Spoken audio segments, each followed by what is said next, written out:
ویسے تو ہمارے نبی کے اوپر لاکھوں کروڑوں سلام، لیکن کیا آپ کو پتہ ہے کہ سب سے زیادہ انہوں نے ہمارے اوپر جو مہربانی کی وہ کون سی تھی؟ ان کی سب سے عظیم مہربانی کیا تھی ہمارے اوپر؟ وہ یہ تھی کہ اللہ تعالیٰ ہمارے گناہوں کی وجہ سے ہمیں فوراً عذاب میں نہیں پکڑتا۔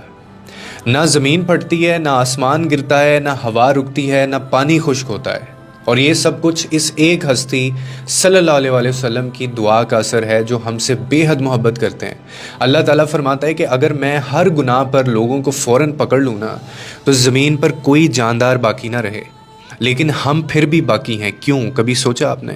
کیونکہ ہمارے نبی صلی اللہ علیہ وآلہ وسلم نے اللہ سے دعا کی تھی کہ یا اللہ میری امت پر وہ عذاب نہ نازل فرما جو پہلی امتوں پر آیا تھا۔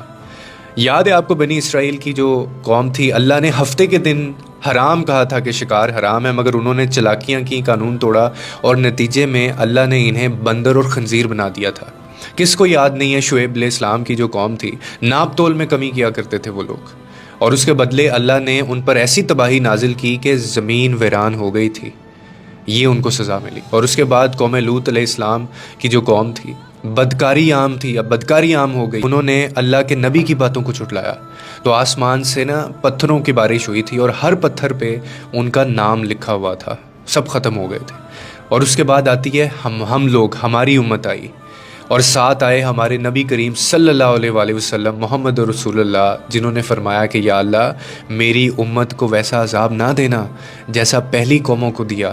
اور یہی تو ہمارے نبی صلی اللہ علیہ وآلہ وسلم کی سب سے بڑی مہربانی ہے ہمارے اوپر، کہ انہوں نے کبھی آپ یہ دیکھیں اپنی ذات کے لیے کچھ نہیں مانگا، نہ مال، نہ طاقت اور نہ شہرت، ایک ہی دعا تھی بس، یا اللہ میری امت، میری امت، میری امت۔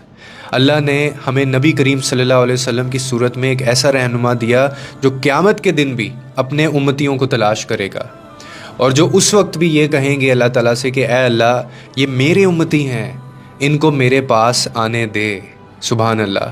اور کیا ہم نے کبھی سوچا ہے کہ ہم نے اس مہربان نبی صلی اللہ علیہ وآلہ وسلم کے ساتھ کیا سلوک کیا، جن کی وجہ سے ہم آج زمین پر سلامت ہیں، جن کی دعا سے ہمیں مہلت ملی ہے؟ کیا ہم ان کی کہی ہوئی جو احکامات ہیں ان کو پورا کرتے ہیں، جن کی وجہ سے اللہ ہمیں بار بار معاف کرتا ہے؟